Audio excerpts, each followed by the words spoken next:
All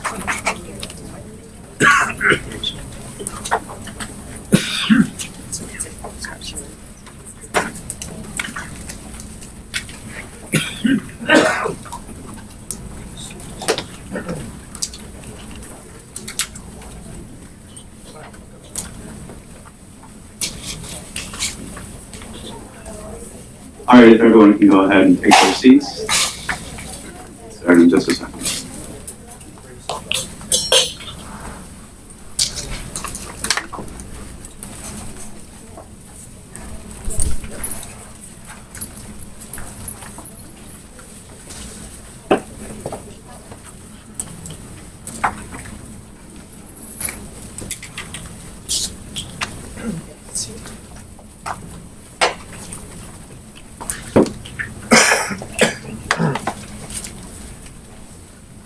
All right, well, good afternoon, and thank you for joining us for ITIF's event, Global Economies of the Future, How Do Cities Thrive in the Digital Age?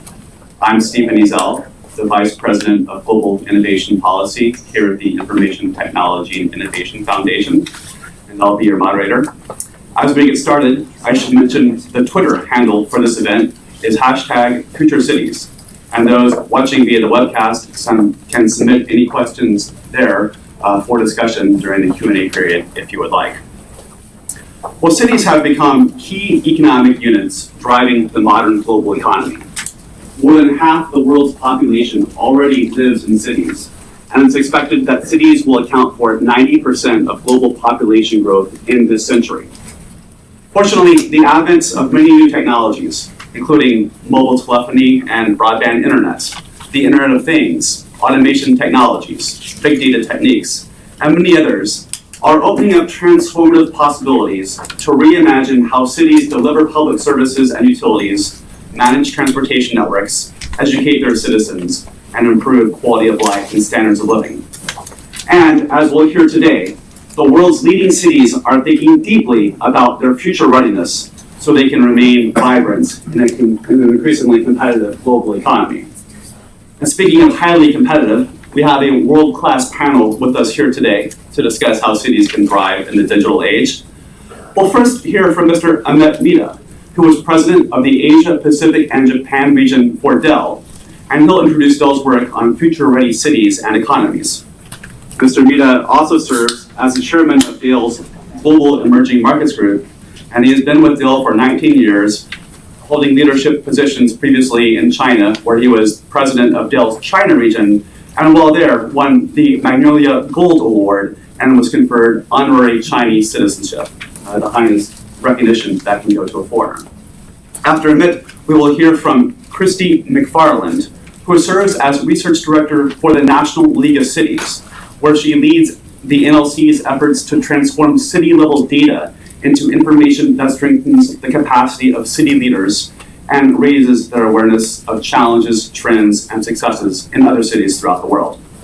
Christy also launched NLC's Finance and Economic Development Program, and she is currently pursuing a PhD in Urban Planning and Economic Development from Virginia Tech University.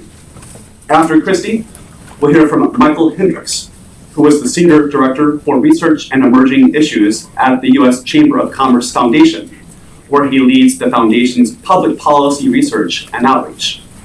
Michael also served as project director for the Foundation's partnership with the startup incubator 1776, co-producing the seminal report, Innovation That Matters, a study of innovative city economies.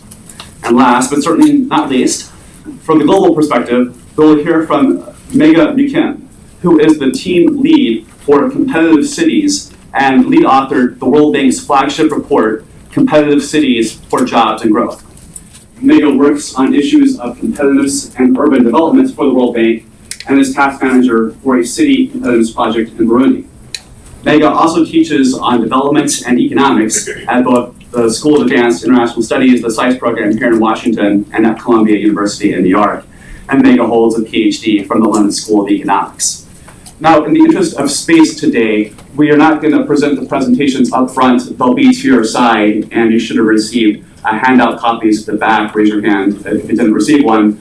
But look for the presentations there. And with that, let me turn it over to Amit. The floor is yours. Good afternoon. It's an honor to be among such a distinguished panel and such a great audience. I arrived freshly this morning at 2 a.m. So I'm just ready for this session before I crash and burn. I had my double espresso cappuccino ready to go. Before you can ask me a question, I'll answer the question. That's my motto. You know?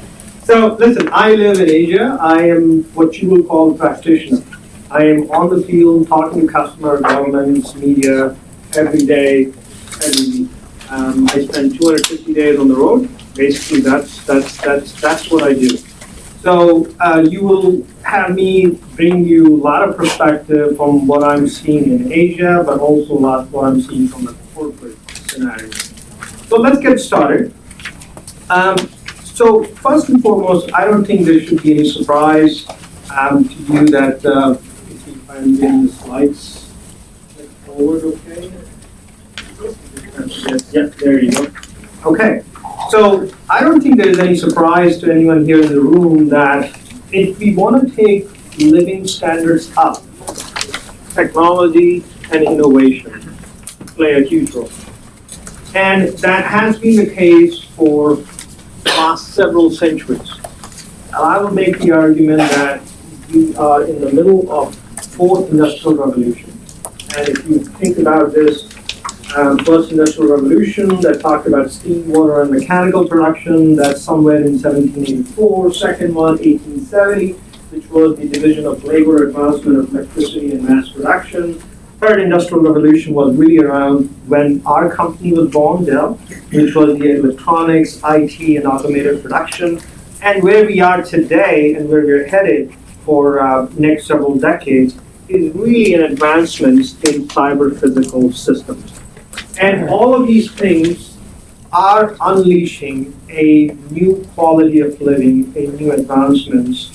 And so first thing first happens is every time we talk about this sort of progress, innovation driven by technology, typically the room goes into, I think we're headed to a Terminator word, or maybe we're headed to something more positive. So the point would be technophile versus phobia it becomes a very quick one. So it's important for us to make a case that we as a company have always believed and consistently said that technology is in the service of humans. It helps us achieve the full potential that human as a race have. So human progress is a very critical part of our purpose, and we believe technology has to further the human progress. And I think that's very, very important because if that view is not well established, technology definitely could go in a different direction. Now, I would say that it's also clear that to all of you here, our world is changing. How we live, how we interact, how we work. There are more than 3 billion smartphones today, and we're headed for several hundred billion sensors that will automate things, that will personalize things, and that will create new outcomes. If you look at our storage cost, if you think about, when I started my career, hard drives used to be 5 megabytes or 10 megabytes, and today a gigabyte of storage is 5 cents. And while you may not have that perspective, in the last 40 years, 100 billion times faster processors are available. So it's a very exponential rise that semiconductor industry is having, and that is creating a huge power to create new outcomes for the society. 100 billion times faster is what we have done in the last 40 years.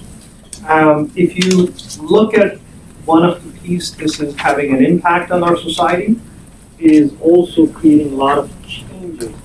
In 1920, if a company had an average lifespan of 67 years, today it is about 15. So you can see there's a lot more changes happening. Companies are consolidating, companies are aligning, or just companies are getting out of business. And that's kind of because the technology is creating a lot more changes and a lot more expectations from a customer perspective.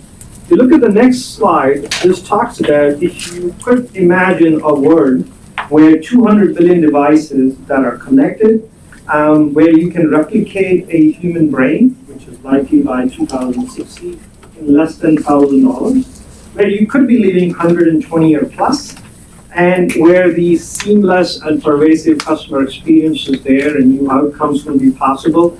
Clean energy, given the advancement in the semiconductor and that photovoltaic, the energy resources will create a tremendous amount of opportunity, and the connectivity that is second to none. All of these things are really around us. It is happening as we speak. And this is what we believe is going to create a new society which will further human progress. But to do this, as we talked about, the cities have an important role to play. But before the cities, let me tell you, what's the digital disruption is not large company driven. It is driven from a lot of entrepreneurs, a lot of innovation that is happening from thousands and thousands of companies. So if you think about the old disruption used to be a few disruptors who have a lot of cash, who could create new outcomes, and now there are a lot more innovators, almost 10x more, which have a cost structure which is 1/10 of previous disruptors, creating a disruptive power of almost 100x. So it's a pretty disruptive world, and no matter which company and what state you're in, you have to continue to innovate and you have to continue to adopt technology. It is not possible for us to continue to imagine the size or the previous history is going to protect you in the future. So everyone has to innovate and everyone has to differentiate. And so that's the thesis. And this is what leads us to what we say is everyone has to become future ready. And becoming future ready is not just a company responsibility. It is also individual responsibility. It is also city responsibility. It is also country responsibility. That if all these changes are happening around us, and they're not some sort of pie in the sky, they're going to be here in 5, 10 years from now.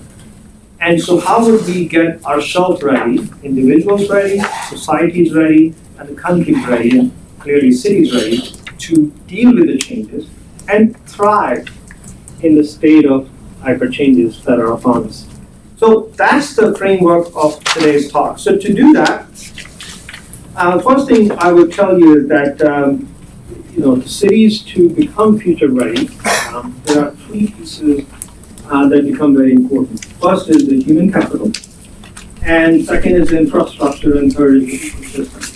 And human means, of course, attracting and nurturing human capital to attract and develop skills needed to drive the meaningful and social and economical changes. Infrastructure, of course, we understand that the collaboration part is going to become a lot more important from an infrastructure perspective, which is probably not as well thought of. And that's why I think, as you see later, the trade plays a huge role. That collaboration is important and trade plays a big role. And finally, the ecosystem, the technology, the telecom, and the physical infrastructure, all these have to be sustainable business opportunities for years to come. Now, let me give you some examples. So Dell partnered with IHS Economics, an industry-leading macroeconomics firm, to build an economic model for evaluating future readiness of cities. This is across the world. So we put all the cities in a global ranking, and we had to create a model by which we can compare where does the city stand against each other. And hopefully we'll continue to practice so we can see which city is progressing, which city is not. Our future-ready economies model measures the performance of leading metro areas against three pillars: human capital, commerce, and infrastructure. And so the idea is to allow public and private sector community leaders to compare their own strengths to those of other future-ready economies. So that was the framework, and that's what we did. I'll give you a few examples here. So the number one city in the future ready came in was the San Jose. So it's not a surprise to you, but clearly if I give you some examples from San Jose perspective, it's an innovation and investment perspective. It is number one. They've also increased the senior housing, 96 low income housing units, and they rank second in the labor force. And generally, hourly wages is 62% higher than the national average. If I bring closer to where I live, which is in Asia, number 3 globally is Singapore. And that's a world leader in public-private collaboration and labor force engagement. Top 3 in culture, lifestyle, and data transparency. Singapore's infrastructure, including world-class airport, also helped boost its rating. And I will give you one more example of New Delhi, and that was number 44. And so Digital India is a huge drive, and with the successful implementation that we see, India is on a path to embrace the digital technologies and reaping the benefits associated with it. There will be broadband expansion, electronics manufacturing and governance, and we believe that the public-private partnership we also see very prominently in the space of digital India. So innovation engine entrepreneurship is very much thriving, and we believe that $266 billion will be invested in startups in the course of the last 5 years. There are examples from Europe, there are examples from many other cities here. Washington, D.C. was ranked number 5 in the same feature rating. So if you wanted to know that, I'm sure there's lots of examples here we can talk about as well, including the electronics corridor. But I wanted to switch gear from cities to what's the role governments play. And from my perspective, governments have a huge role to play, especially in the time of change. And if the changes are accelerating, governments have a role to play, not only changing themselves, but also helping change society and helping change the infrastructure. So the government's role in our minds become, one, foster the innovation by supporting entrepreneurship and the data economy. When the data becomes so critical to future of connected health or connected economies or living standards, and that itself is a huge topic of debate in many governments. So that's, I think, is the innovation fostering innovation is a critical part. Second one is the preserving trust in the technology tools that drive advancement. And that's going to happen through many compliance, appropriate governance, as well as policy. Third one is the enabling social responsibility, and it has to be built into the country framework as well as city framework. And last but not least, which is pretty critical from our perspective, which is maintaining open markets. And so, combination of these 4 things will help governments create more future-ready cities, create more future-ready society, and clearly more future-ready individuals. Now, technology creates a lot of winners, and certainly it doesn't have to be winners and non-winners. And this is where government's role in taking the population and the folks who can be developed to thrive in the new economies and the future-ready states is going to be more and more critical in the coming days. So, in summary, what the claims that I'm making today is, one, that changes are happening faster and faster. Changes are exponential. Changes are here. They are not too far away in the future. They're here in the next 5 years, 7 years, 10 years, and beyond. And these changes require a new approach, both by individuals, governments, societies, and cities, and what we call future-ready. We've also shown you a future-ready economies model, using which we have compared multiple cities across the world. And we believe that sort of framework is going to be important for us to continue to see which cities are making progress or not. And finally, governments play a huge role from innovation, from trust, from social responsibility, and from the open market perspective. Thank you.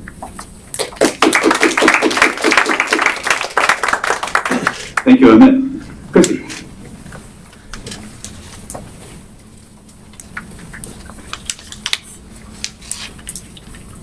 Great, thank you. That was a wonderful, wonderful research and wonderful sort of introduction, I think, to a wide array of future-ready cities and what we mean when we talk about that. I'll focus a little bit more specifically on the specific area that you touched on, which is future-ready city government. So how can governments help further and leverage some of the activities that are already going on in the private sector, and how can they become more entrepreneurial and future-ready themselves as an entity? So first, just a little bit about Nationally Go Cities and my center, which is City Solutions and Applied Research. We work with city governments across the country, work on behalf of those governments to help raise up their issues on a national profile. We also conduct research and best practices and work with them directly through technical assistance on a wide variety of issues to help city leaders and their staff do their jobs better on a daily basis. So it's wide ranging in terms of the issues that we cover and the ways that we engage with cities, but it's all directly driven towards how do we help cities do their jobs better. I want to talk about innovation first, from at least my perspective on what innovation means, particularly when we're talking about local governments. This is a quote from former Mayor Ron Littlefield, who's the mayor of Chattanooga, Tennessee. And he says, "It's not glamorous, but it's innovative in a nitty-gritty, we're going to roll up our sleeves, get to work, and solve this problem sort of way."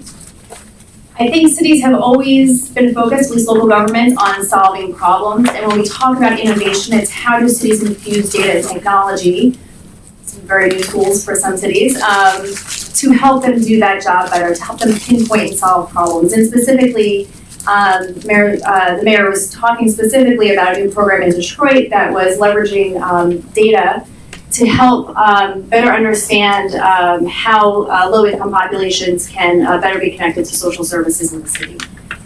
So again, it's all about problem solving, but it's about doing that in new ways. And we know too that cities across the country are leveraging data and technology in different types of ways, but there are some common characteristics, and that's what I'll talk about today. So cities that are embracing being future ready, we notice that they're data driven. It's specific to their internal operations. They're open and engaged. We'll talk a little bit about open data, but that's much more expansive than just open data. And they're customer service driven. So I think that is particularly how they engage with the business community and other folks outside of local government who may not have the time or resources to get bogged down in all of the processes that can sometimes happen. So thinking specifically about data-driven, one of the ways that cities are evolving to become data-driven is through performance management. And I'll talk a little bit more about that. But I think what we're noticing too is that performance management is one type of process. We're also seeing things like innovation delivery teams and chief data officers and chief technology officers. I think these can all be under the umbrella of data-driven, although I think you certainly argue that they all have various functions that are differentiated, but generally speaking, it's a way of infusing data-driven innovation throughout City Hall. Performance management specifically is the process of consistently reviewing performance data to inform decision-making. It's the collection of data, analyzing data, understanding how outcomes, particularly service delivery outcomes of city governments, stack up against the stated goals that cities have, and it's using metrics to really pinpoint how that's happening. And then it's using this information, it's not just then, okay, that's great, let's put it on a dashboard, but it's using this information to really drive decisions, to adapt programs, to redirect policy and budget at the city level. Some cities are advancing the use of data and technology information through the performance management system to also begin to use predictive analytics, which if you're in this space, you've probably heard a lot about. And I think we sort of think of it as sort of the gold standard of performance management and other data efforts. How can cities use data and information that they have now to help predict where the next pothole is going to be, where the next crime spree is going to happen? That's amazing, right? But I think what we're noticing, there are a lot of challenges that sort of get in the way of making that a reality, but it is happening in some places, and I think we still need to learn from those places, like the city of Boston, for example, is using crime data, code enforcement data to better understand where the next vacant property challenges are going to be, and addressing some of the crime problems that are happening in those parts of neighborhoods. So we are seeing it happen. At NLC, we studied data-driven cities through performance management systems, looked at 10 cities in particular, identify sort of what was happening in these cities. And I think what you'll notice, if you can see the slide, is that the function of performance management, sometimes it's in innovation offices, sometimes it's zone office, sometimes it's in the mayor's office. And we'll talk a little bit about structure in a minute. But when we talk about what that function is, I'll just give you an example. In Los Angeles, for example, the Innovation and Performance Management Unit oversees performance management, strategic planning, and other data-driven processes. So it's quite a few different processes in one state department. But one of their sort of hallmark successes was really reforming their 311 system. So when someone calls with a complaint, are they getting a response in an adequate amount of time?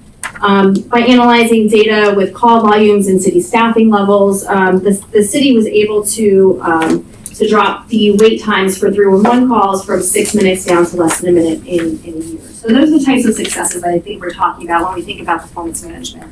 And what does this have to do with sort of a broader innovation economy? In order to attract talent to a city, in order to attract businesses, people want to know that their city government is functioning in a way that is going to be conducive and not get in the way of them actually succeeding in place. I had talked a little bit about structure before, but what we noticed, particularly for performance management offices, there's sort of three types, depending on the city. In some cities, the function is centralized as an independent department with staff dedicated to all of those things that are involved in performance management, from collecting the data, analyzing it, and reporting out. And we see this in Atlanta, Boston, Dallas, Kansas City, Las Vegas, and St. Paul.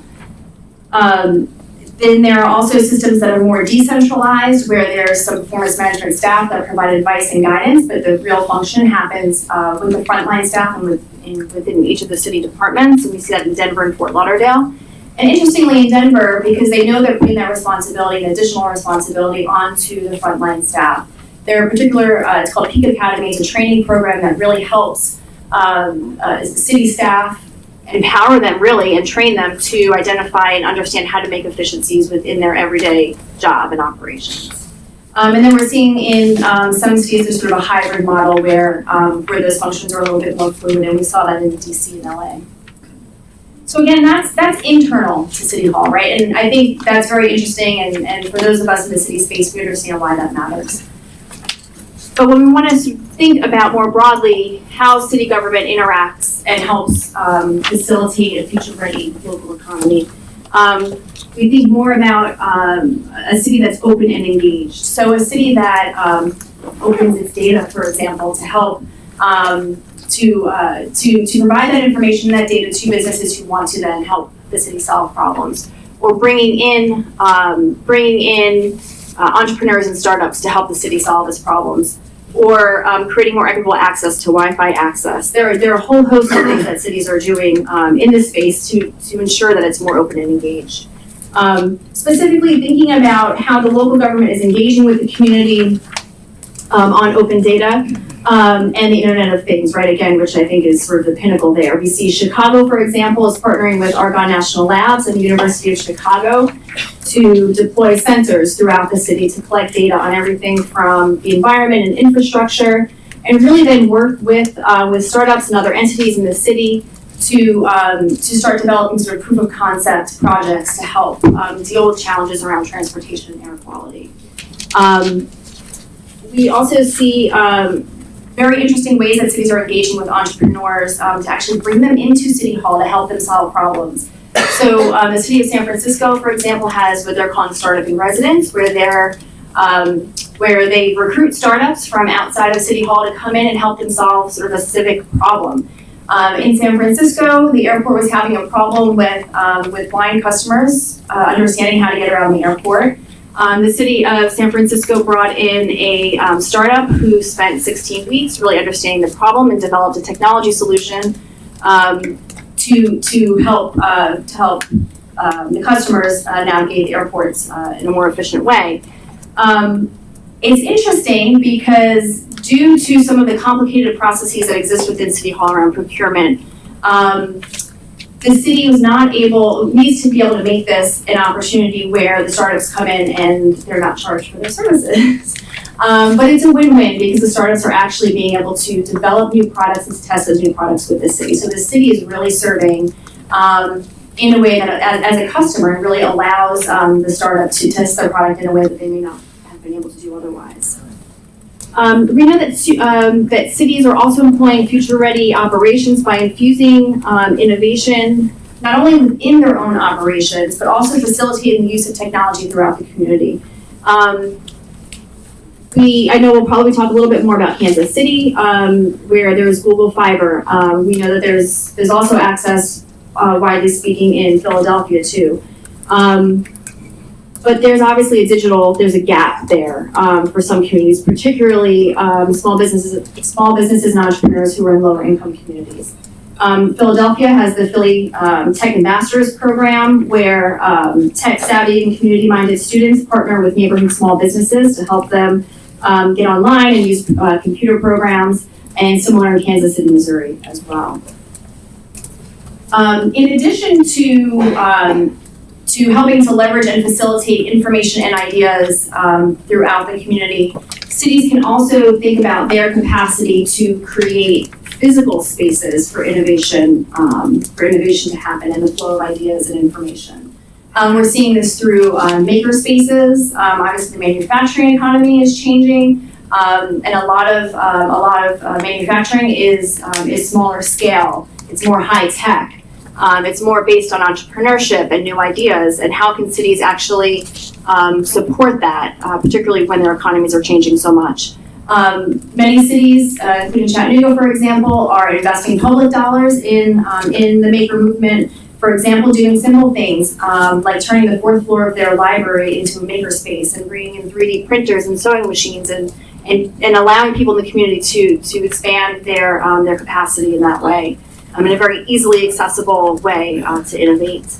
And because that was so successful, that is serving as an anchor to a broader innovation district, where the city of Chattanooga is leveraging their municipal fiber, their university partnerships, their nonprofits, their cultural assets, their environmental assets, bringing them all together to help promote innovation in that way.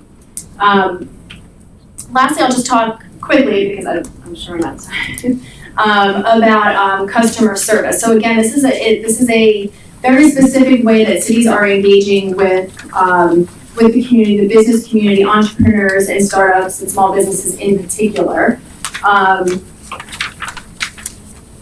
We know that local government sometimes has a permitting process, a regulatory process that can be very burdensome for businesses, particularly businesses and startups and small businesses who are just starting out and who don't have a whole separate department within their business dedicated to dealing with local government, which I know many businesses do, because it can be that hairy. So reforming the process is critically important, and also making the process that businesses need to go through to start and to open their doors and to launch new products. All that needs to be regulated and needs to go through local government, but local governments can make that easier. And through Startup in a Day, we're partnering with the White House and the Small Business Administration and Code for America to help cities do that. It really is about how can cities streamline the business development, streamline the business permitting process, put that online, use a tool that actually helps them put that online so businesses can see what steps they need to follow in order to open a business. And in some cases, like with the city of Los Angeles, we're calling them our Dream Big winner, they're creating a process that actually takes businesses online through the process to get their business licenses and permits. And that seems obvious, but check out your city website. It may not be. So we're hosting a community of cities to share ideas about how they're actually working through that process of bringing their regulatory environment online, up to date into the 21st century, and easy for businesses to navigate. Just a bit about challenges. Obviously, data quality is going to be a concern. The data culture, often city staff are not used to operating in an environment where they're asked to collect data and to use new technology, and that can be a big impediment to, if you want to understand outcomes and you want to use metrics, you also need to have a quality data set. You need to have an engaged staff. You need to have internal collaboration between departments, and all of this is new. Some of this may sound obvious, but all of this is relatively new to to cities who often are using pen and paper work orders or things like that. Obviously, privacy concerns are a big issue, right? So if we're talking about open data, we're talking about sensitive information that identifies particular individuals. There are a lot of concerns about how we think about releasing information and data, which obviously would be to the benefit of entrepreneurs and to the benefit of the city. But there are obviously concerns there. And then planning for its political cycle. This is oftentimes what we're seeing in those cities that are leading the charge, that they have a strong mayor who is dedicated to using data and technology to further their city operations. I think this is fantastic and this is needed, particularly as cities are beginning down this path. And because of that, what we've seen to be most successful is that these performance management and data and other operations are actually housed within the mayor's offices, and that seems to be critically important, at least at the beginning.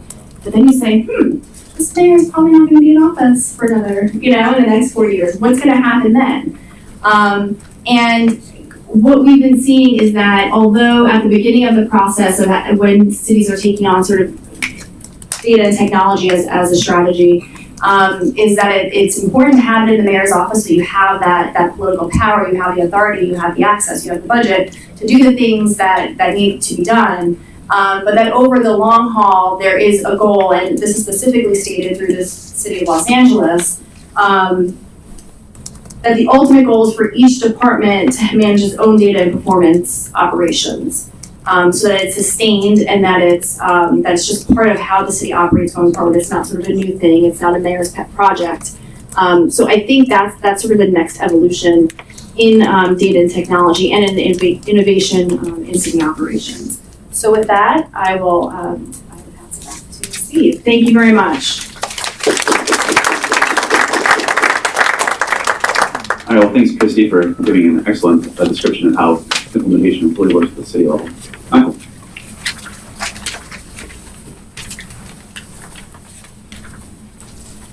Thank you, Stephen.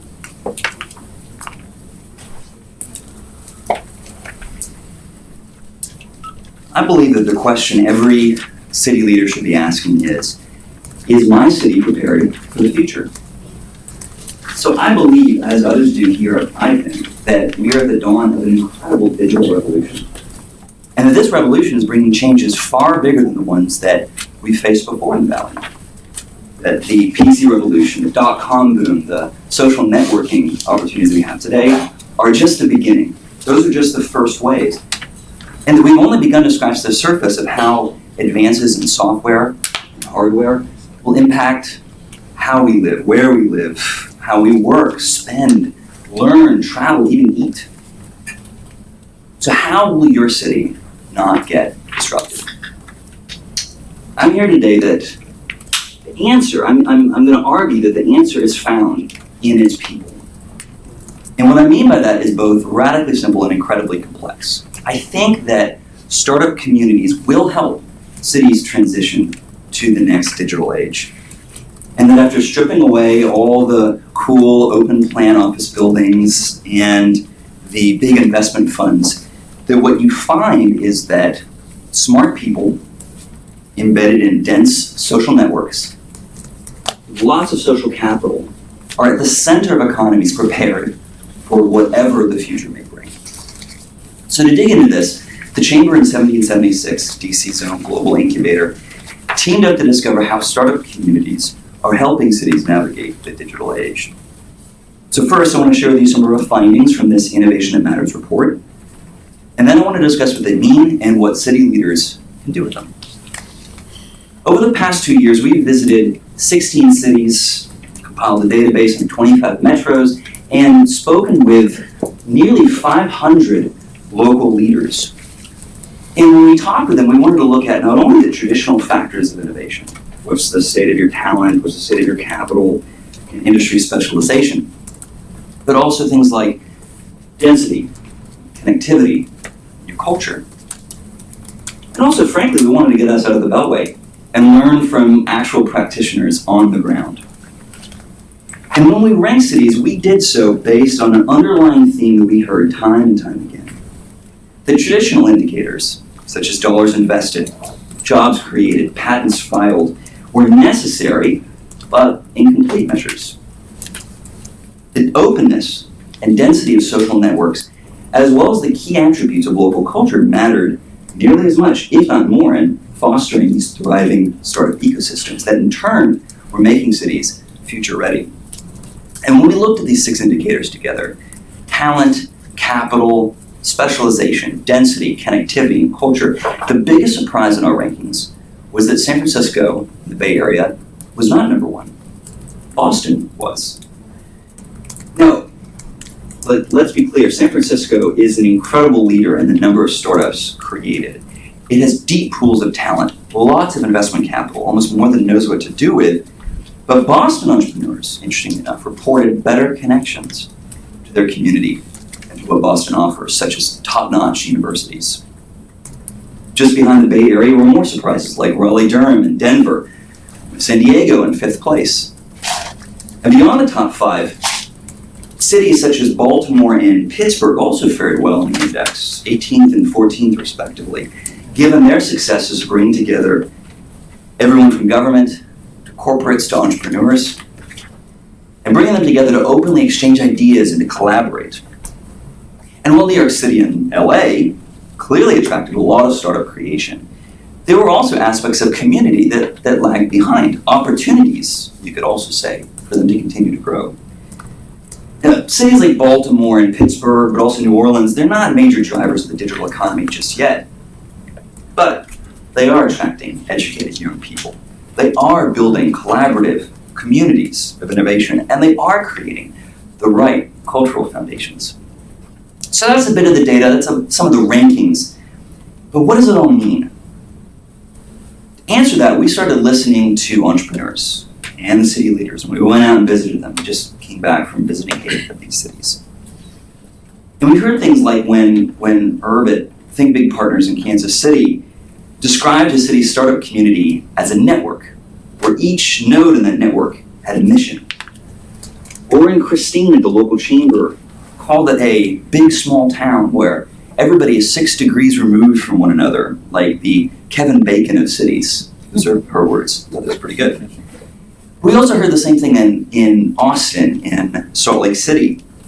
We heard how easy it was to grab coffee or meet up with a local founder or funder, and how even as a newcomer, you could find open doors, you could build trust. And this is why we believe open, dense social networks, flush with social capital, are essential ingredients of startup formation. Community, in other words. But I'm gonna step way back for just a second, so bear with me.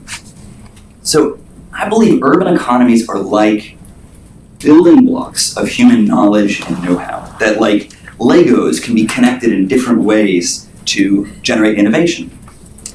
And these essential bits of information flow through open, dense social networks with talented people at the center. These bits of information are in ideas. They're assembled, put together like those blocks within networks of individuals and networks of firms. That's the ecosystem. And the more these networks grow in size and strength and complexity, the more a city's productive and innovative capacity grows. So the more that these ideas then can translate into something valuable, like Snapchat. I like Snapchat. And so then how do these networks grow, and how do they maintain their size? Well, through social capital and cultural values such as trust and openness and empathy, those lower the transaction costs of sharing all this knowledge. Embracing new ideas and the people thinking them up not only helps economies stay ahead of the game, but they suggest the presence of trust and empathy in the community. Trust kind of acts like the glue of these social networks, holding them together, while empathy allows for people and firms to produce what customers and partners want. Okay, so thank you. Enough of the theory. But when you think about it, these social networks are really how we find jobs, how we find places to live, how we build really complex products when we're sitting in a room together and producing these things. And we can also express this in terms of community when we're thinking about cities. And that's how local leaders explained it to us, that this was their startup success founded in community building. As one Denver area government official said, you know, when I started working with startups, I never thought I would become a community builder. My bosses probably still wouldn't be happy to hear me use the term because it doesn't sound very concrete. But at its core, that's what this work is.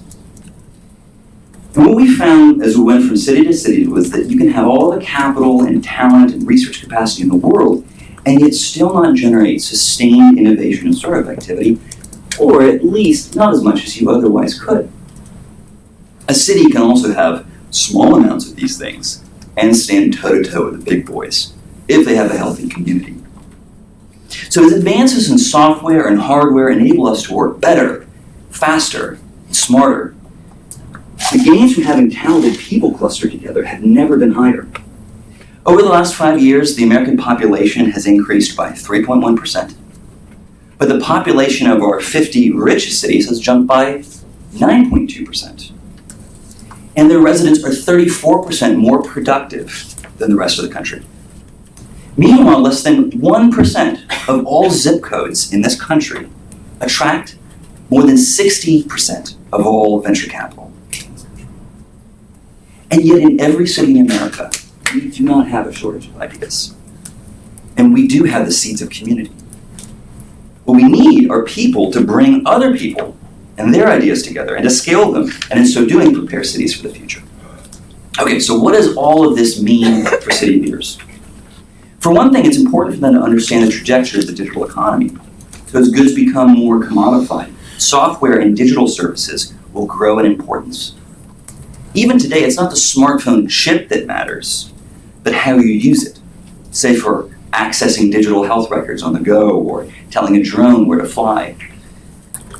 Respond to these changes by recognizing your existing strengths.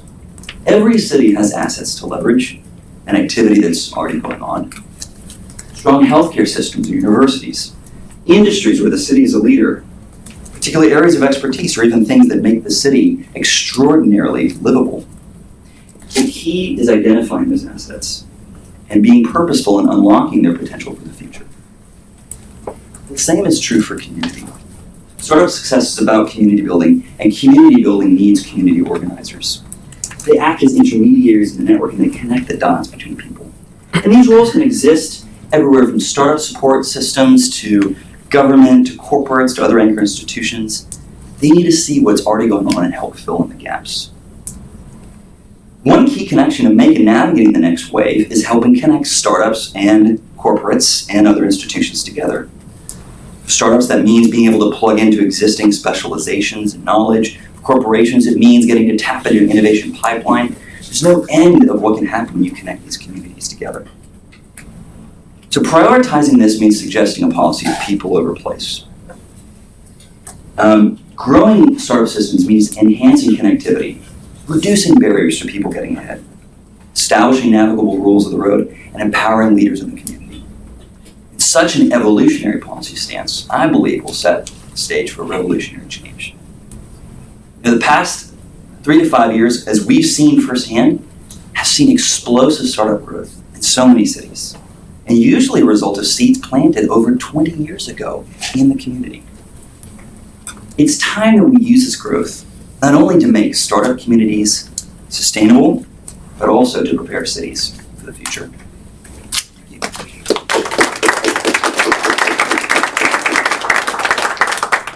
That's great, Michael. It's a counterintuitive point to think that cities began as startups themselves. So there's a lot of synergy between the two. Megan, we look forward to an international perspective on how cities are making themselves competitive in future ready. Okay, so I'm really excited about this work because all my clients want to be future ready. They all have strategy and vision documents that have suffixes like 2025, 2030, 2050. You're smiling, but we just worked with the city of Shanghai and they came up with a growth strategy for 2050 that the World Bank will work with them. And when we started this work, we were thinking, how in the world can you think so much into the future, leave alone define a strategy around it? And what we found really was that what matters enormously is that the city has to be ready. So readiness matters for the future. which is why I think this report and the data that's behind it is really interesting from an international point of view. We have a long history of working with cities at the World Bank Group, but what we're finding more and more is that a lot of cities are taking on economic development as some of their main responsibilities. And as they're doing that, they're beginning to ask a lot of questions. They want to know about how other cities are doing it. They want to know what other successful cities have done, who's getting things done, and then how things are being done by these people. And that's basically the framework for the Competitive Cities report that we launched a couple of months ago at the World Bank Group. What, who, and how. And that's essentially how I'm going to frame some of the probing points that I have for this discussion. So Anna, what do cities actually do? What do successful and competitive cities really do? Let me revert to one of our case studies in Africa. Let me take you to Kigali in Rwanda. Think 1990s, dusty streets in the city, landlocked city, no natural resources, and recovering from civil war. Fast forward maybe about a decade and a half, and now you find gleaming these clean city streets, a booming services economy within the city, GDP growth of about 11% between 2002 and 2012, jobs growth of about 4.5% over and above the national average. So what is it that Kigali did when it didn't actually have any foundations? It didn't have any natural resources. Well, first they looked at what they actually had available. And it turns out they had gorillas. So they decided to build a public-private coalition, and they decided to look at the constraints for developing tourism. Now remember, this is East Africa, which is already a booming tourism sector in the region. But they decided they were going to go after high-end tourism. The city of Kigali noticed that these high-end tourists that were coming for the gorillas to Rwanda valued things like reliability, safety, cleanliness in the city. And these were the same values, or these were the same things that conference tourism matter to conference tourism. So what they decided was to come up with a strategy where they went after the MICE sector, which is the meetings, incentives, conferences, and events sector. And they were quite successful in attracting them. At the same time, they also made investments in human capital, made sure that their workforce are training in French and English to go ahead. I don't know if this is true in a lot of policy circles, but definitely the ones in DC and at the World Bank Group, there's a very busy debate about whether cities or policymakers should be choosing between sort of economy-wide horizontal interventions, or you should be looking at more sort of industrial strategy, targeted sector or firm-specific interventions. And what we find in our research is that cities really do both. Those are the successful cities. They manage to do both, either in terms of sequencing or doing them together. And that's what matters in terms of success. Okay, so who does these things? When we talk to some of our clients, and a lot of our clients happen to be mayors of cities or governors of states or provinces or districts or a subnational economic development advisor, the policy space that's available to them is quite limited. They can't control trade or customs and a lot of national level issues that might matter to their citizens or their firms. At the World Bank, we encourage them to be a lot more opportunistic about the levers that are available to these cities, and we call it the city wedge. The city wedge is an idea that is about three things. A, it's about the mayor's wedge. It's what falls within the administrative remit of the mayor himself or herself. Second, it involves external partnerships with neighboring jurisdictions or with the national government. And third, and what's really important, is growth coalitions. Essentially, bringing in your stakeholders, your private sector and other actors in the community to build a growth coalition around a shared strategy or a shared vision.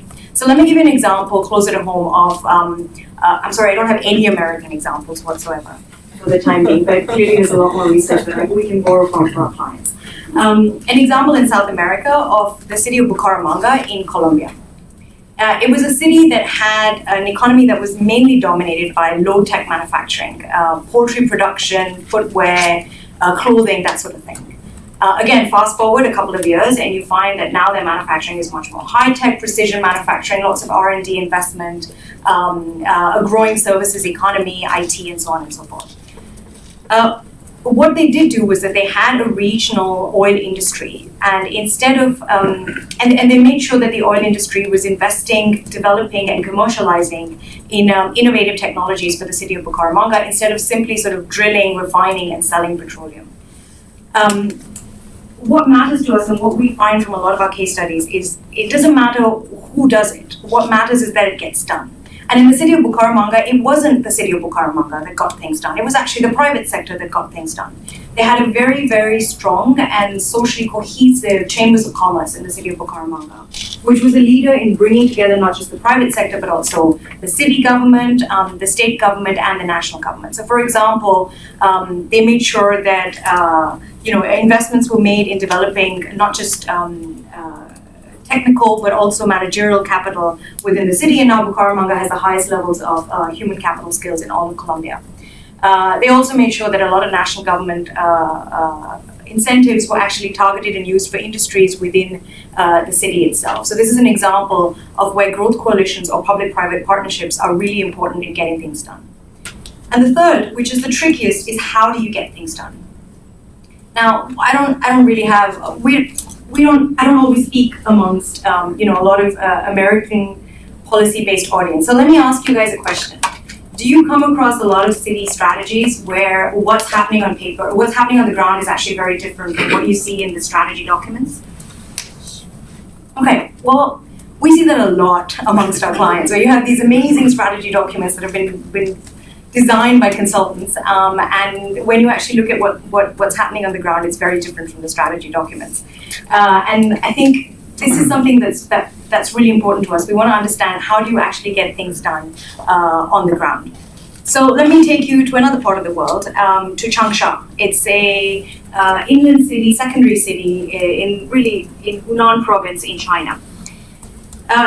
The municipal leaders in Changsha decided that they wanted to make investments in human capital. That was going to be the future for making sure that Changsha was going to be successful. And they had two strategies to go about doing it. A, they were going to identify, recruit, and appropriately compensate the right individuals to come to Changsha, whether from the rest of China or from the rest of the world.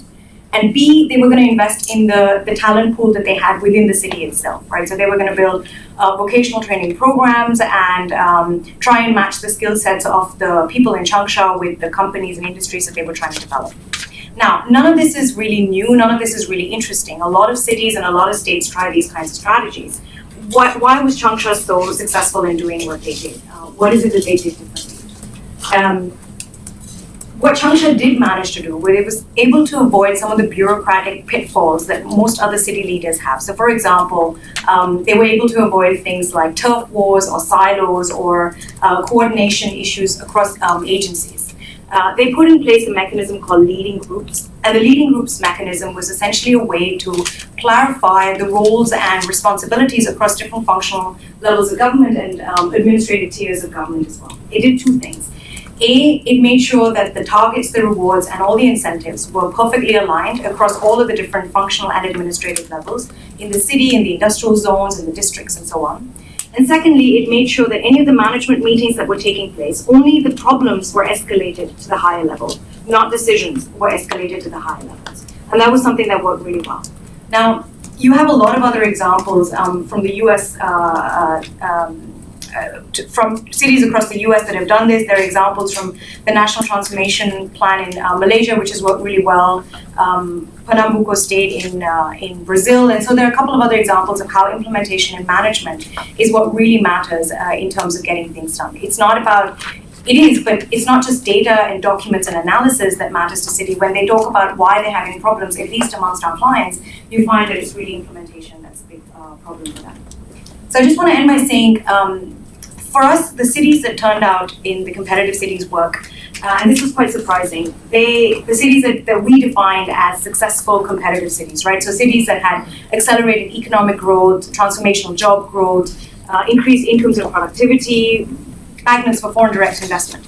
The cities that we came across were not your capital cities, they were not your household names, and they were not global centers of commerce. They were secondary cities, very, very often in lagging regions of their countries, that managed to become competitive. And that's a big message that we want to leave with a lot of our audiences, is that you don't have to be a city that's already well known to actually build on competitiveness. You can actually have examples of very many unknown cities that are able to be competitive over time.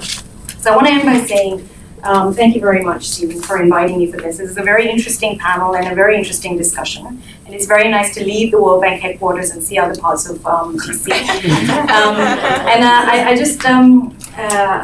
just want to say that this topic is really important. It's it's an urgent topic. How are you going to get ready for the future? How are you going to be more competitive in the future? There's a lot at stake here. So we find if cities were only to become reach the same level of competitiveness in the top quartile of their regions, you could create about 19 million additional jobs per annum. So we're really talking about big stakes here, and it matters about how cities are going to become competitive and future ready is going to be important for the global economy. Thank you very much. Thanks.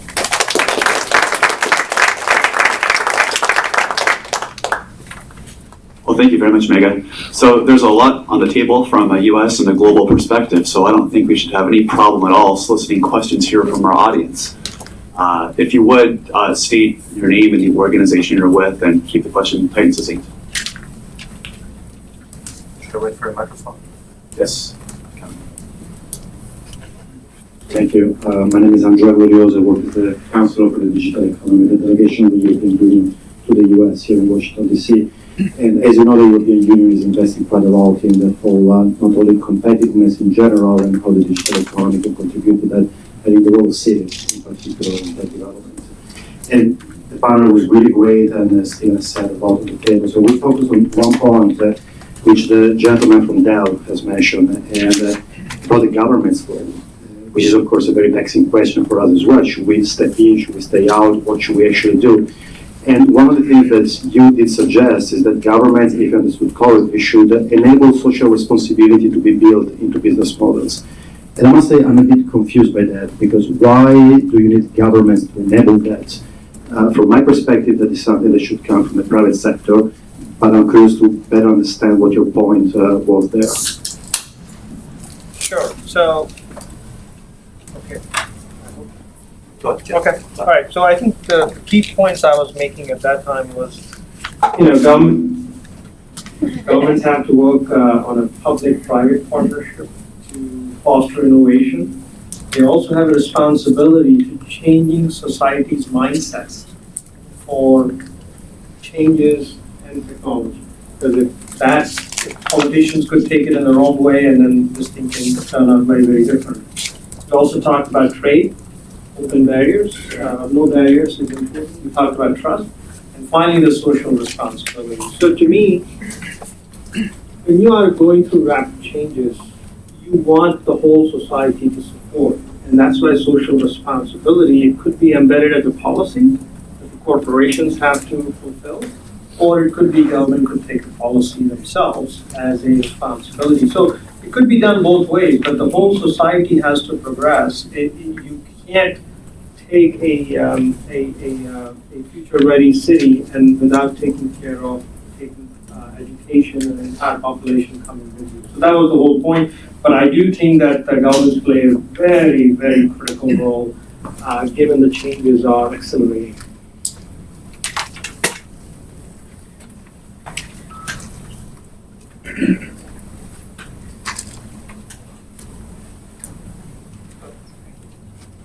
Mark Loder, I'm a PhD candidate in economics at George Mason University. So regarding innovation, for example, Amazon moved their drone program from the US to Canada because the FAA was too slow in creating a regulatory system. There was a Wall Street Journal article about people who are basically homemaking insulin devices, insulin pumps, because the FAA hadn't approved them. And Google has said they don't really want to invest in healthcare because the regulatory system is overly complex. And so especially I think with Paul Romer and his work on charter cities and now his appointment as chief economist of the World Bank, is there a possibility or a role for cities to take a greater role in the regulatory process? Obviously, this would also require some work on the national level too, but for example, if Seattle wants to say to the FAA, look, we can create a regulatory system that will allow Amazon to keep their drone program here while they experiment with it, is that a positive policy direction? And I guess what are your thoughts on that? Thank you. I can take a stab at it. I think there are particular aspects of the regulatory environment that are specifically within the purview of local government, and there are some aspects of that that are not within the control of cities, that are either at state level or when you're talking about interstate commerce, obviously that's a federal issue, right? And I think sort of another key aspect that we advocate for at nationally with cities is greater local control. And there's an understanding that if we are charging cities with being our leaders of innovation, both local governments themselves as well as cities as sort of test grounds for innovation, that we need to empower cities to do that. And there are many constraints, particularly on local governments, to help them facilitate additional innovation in the economy. So it's certainly a challenge. It's one that we recognize. I think it's also one that probably doesn't get enough attention currently, because again, we put a lot of pressure and expectation, particularly at the federal and state level, where there's maybe an assumption that local governments or cities are handling it, or that it's their responsibility. So yeah, I think again, and there's also sort of the issue of health and safety, right? And that's always going to be part of how cities or any government balances the regulatory environment. Some of it may lead to the effect of having businesses have more regulations than they would like, but on some level there needs to be a balance as well. I should point out that ITIF is Stephen, could I extensively take a about. stab at that question as well? Just after Absolutely. you're done, thank you. Go ahead, Nick. Oh, sorry, it's a really good question. I'm not gonna speak for Paul, clearly, because I don't wanna lose my job before he actually starts. But I do wanna say that as part of our research, a clear answer to that is you can expand the administrative remit that's available for cities only if you actually have commensurate capacity that goes with it. And we actually have research in China that shows that when you actually did devolve a lot more power to cities, the only cities where you saw that it actually led to economic growth on the ground or increased jobs were cities where they already had the capacity to implement that power. And you find in a lot of countries, especially in East Africa where we've looked at, that you had very, very quick devolution, but you have cities that can't take on that level of responsibility because they don't have the human capital or the technical ability, and it's actually led to perverse incentives and perverse outcomes, economic outcomes on the ground. That's a really good question, thank you. Sorry to interrupt, thank you. Go ahead, Mike. I will say there's an opportunity for cities to experiment in approaches in how they manage their airspace, for instance, for drones. So there's an opportunity for cities to be able to model to the rest of the country how they interact with innovators, whether they're innovators in the drone space or whether they're innovators in ride sharing, for instance. There's an opportunity to demonstrate to the rest of the country how you manage technology well, not only for the city, for every citizen. Which leads to one other point. I think it's important to look at how a city treats its smallest businesses and its poorest communities and the entrepreneurs there. Look at how they interact with them to then see how they can provide an opportunity for all businesses, large or small. I think this is where National League of Cities work on one-stop permitting shops is so important to lowering barriers to people getting ahead. It's not just reducing regulations for regulation's sake. It's reducing barriers to entrepreneurs being able to innovate, not just tech entrepreneurs, but a recent immigrant trying to set up a food truck. Our chamber work on the regulatory climate in cities has shown that there's a tremendous opportunity for cities all across this country to work proactively on reducing the regulatory burden in their cities, not only for the smallest companies, but also for tech entrepreneurs too. And I would say cities don't have to do everything. I would tell you Seoul didn't try to say what should the airspace policy be. They just increased the speed of their broadband. And now you can see the amount of data bandwidth available to a citizen is what's causing the GDP to rise and productivity to rise. There are things cities can do. Another example I can give you is Shanghai, who's creating a national health information management system by working with other cities and not really necessarily saying somebody from the nation is going to define. So there are things, like drone policy that cities won't own. That's okay. But where can they really do to make a difference? And that's where they should focus.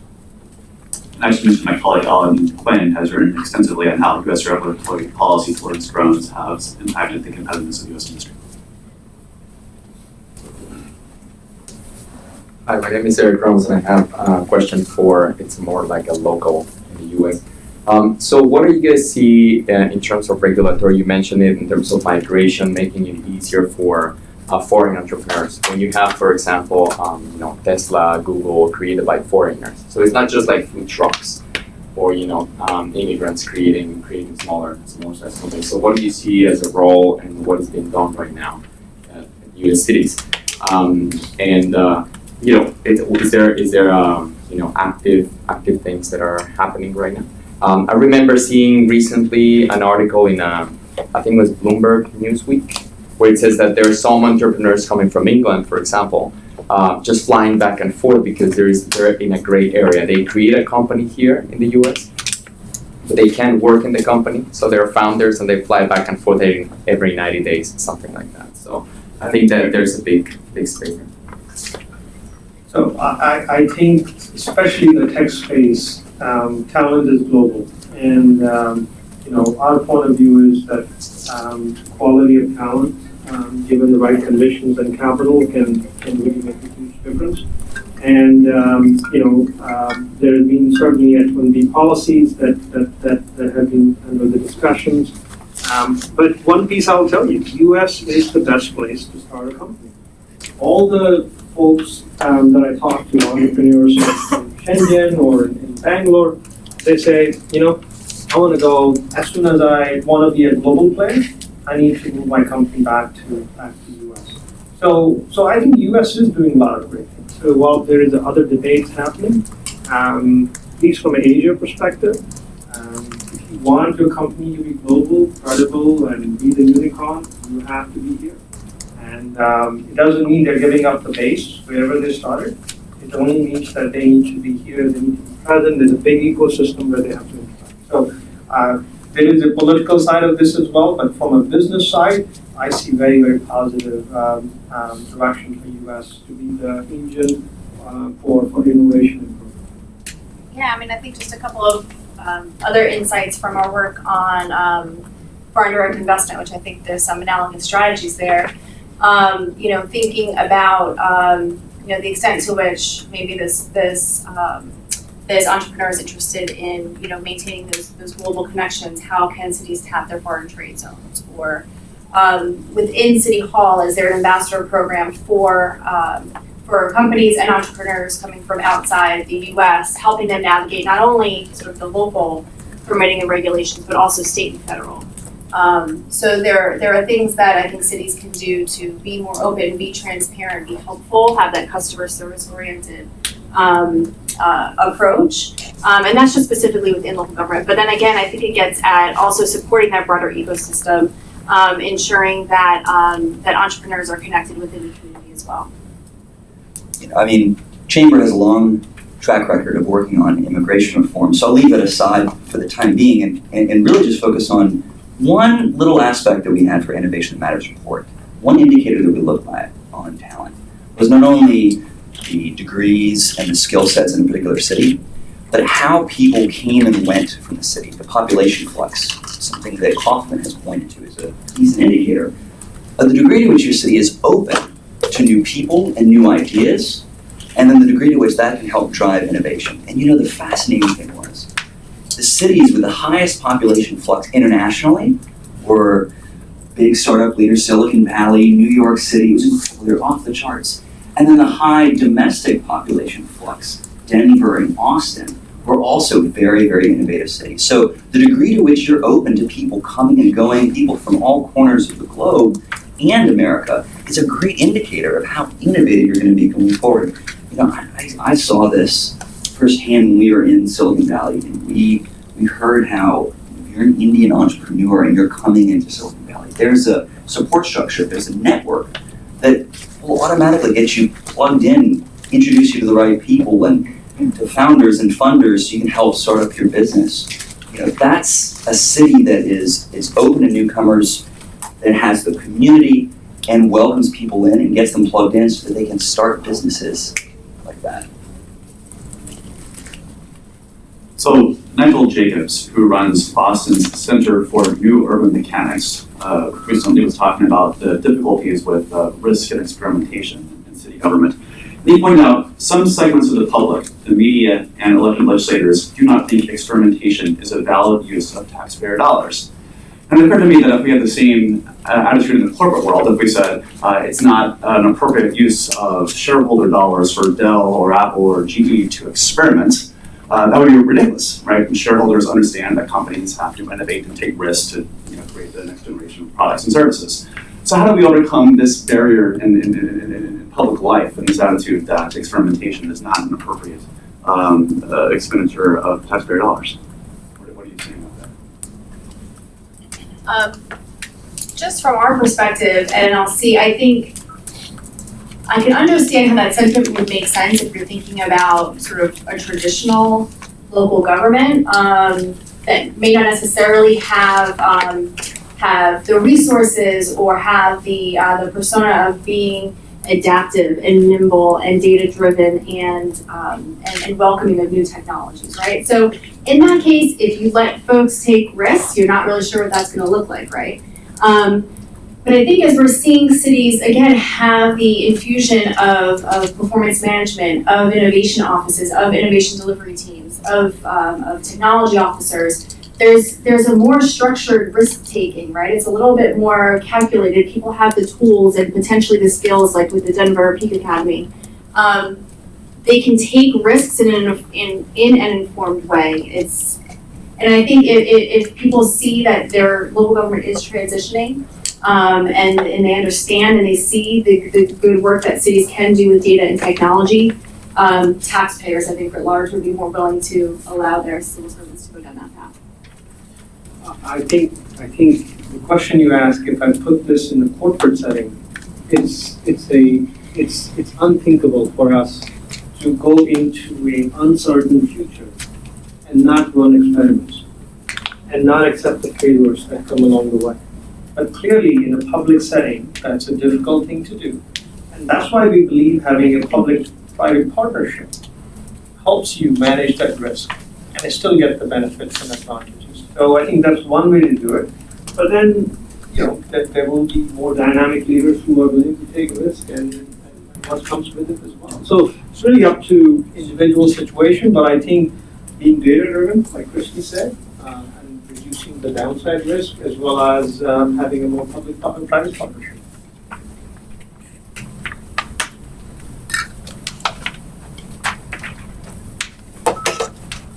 Hi, I'm Mari Sylvie with the telecom trade publication Light Reading, and I'm curious what some of the best case examples that you've seen of how cities should be investing in their technology infrastructure and specifically their broadband and internet infrastructure, and how they should be working with the private sector. What are some of the best strategies going into place now, particularly as we're looking into more development of smart cities and the fact that that connectivity is going to have to be there to accomplish the goals that the cities want to accomplish? So, from our perspective, cities have a huge role to play, especially around the connectivity side. And, I'll just give you an example of Singapore.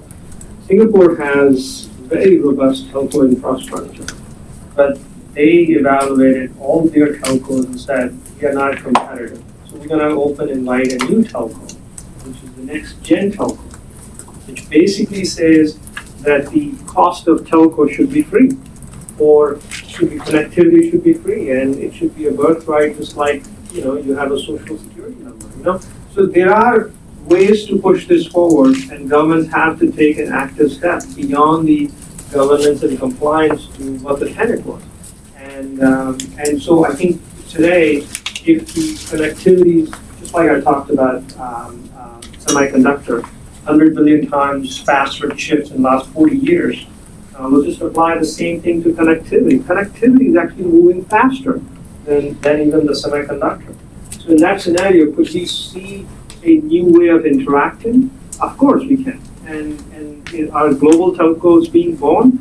Yeah, I mean, you can think WhatsApp is a new global telco, or Facebook Messenger is a global telco, and they may not be there yet. If you look at the example of WeChat, they are a bank, they're IM, you can get all the local services, you can get government services. So it becomes a portal. The interesting fact that I'll tell you is each mobile phone user has 80 plus apps downloaded, but 3 or 4 use 80% of the time that it takes. And what it's likely to become is that some sort of connectivity tool is going to become the central point of your screen, because that's how you're going to do everything that you need to do. Now, is that a global framework or is it a city framework? I think the physical infrastructure is a city framework. Application and software is likely to be national or global framework. So this is a hugely important, because if you can now change the screen of your mobile phone, you have a wide implication of what services do you consume and when. So I think cities can play a huge role in the physical infrastructure and leave the software infrastructure to other entrepreneurs.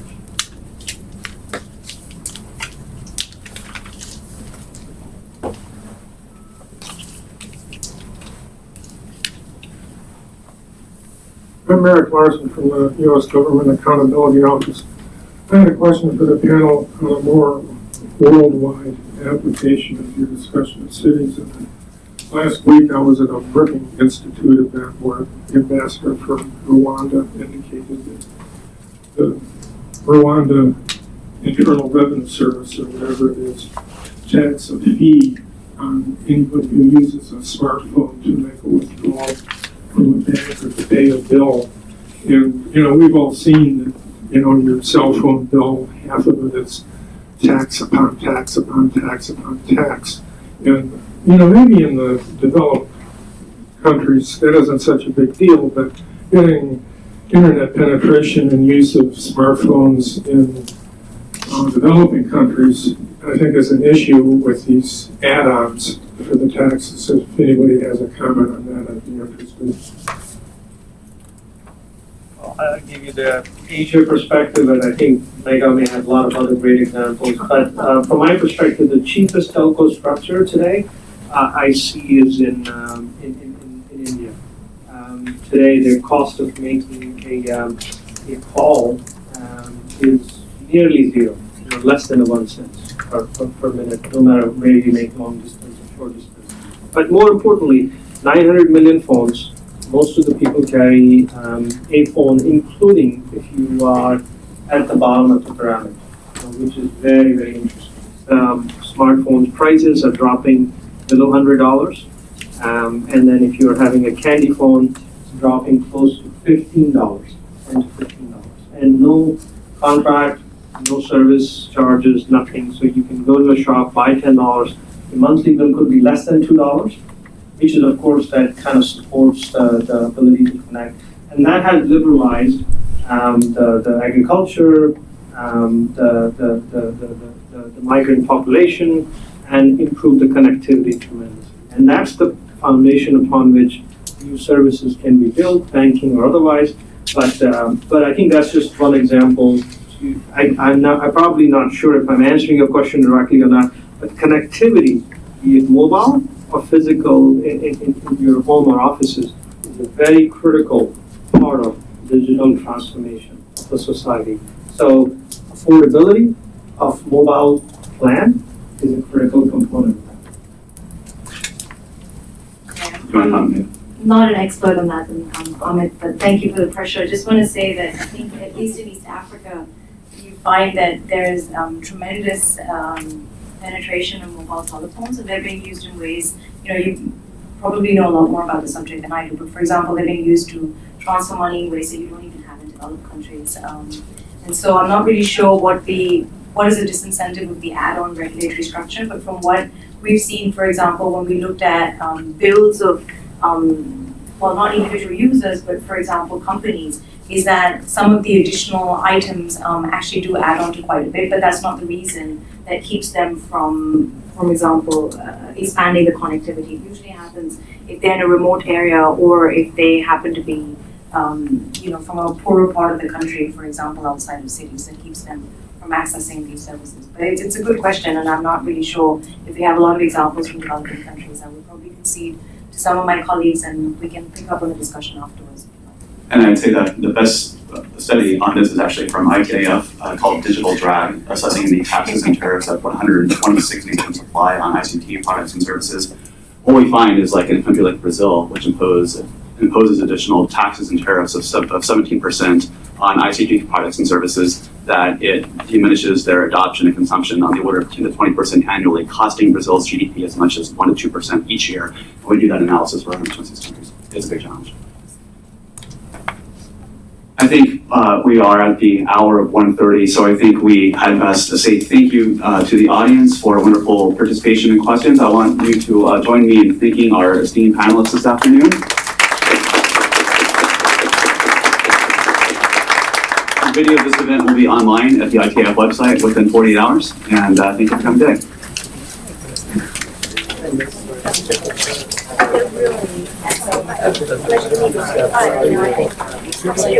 I do, yeah.